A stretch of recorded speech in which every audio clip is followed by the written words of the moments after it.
Few questions came to my page regarding the snoring and sleep apnea. This is a very, very important issue.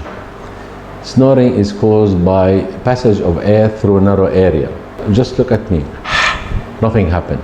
When I make it smaller or shorter, or this is snoring. It's vibration of tissue. Usually the airflow go laminar in the airway down to the lung. When there is narrowing, it becomes turbulent, and it's with this turbulent airflow vibrate the soft tissue either in the palate or the back of the throat.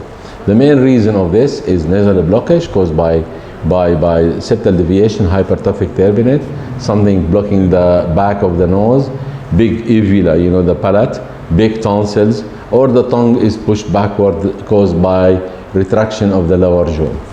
We have to evaluate the situation.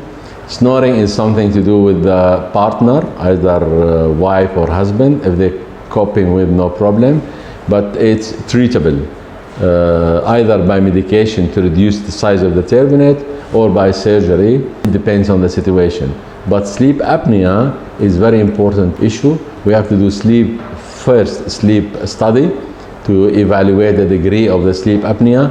Second, before we decide any surgery regarding sleep apnea or snoring, we do what we call it sleep endoscopy. We give him just short anesthesia. We pass the camera from the nose to see where is the collapsed area and design the surgery according to the cause. Therefore, if you have this problem, it's treatable either surgically or medically. Particularly if you have sleep apnea, don't wait. Sleep apnea, if left untreated, it caused heart problem, which is pulmonary hypertension and cor pulmonare, and I'll repeat, it's irreversible. It is irreversible. So if your partner saying that you have sleep apnea, go to your doctor, investigate it, and he will put the solution for you. And I wish you, all of you, good health.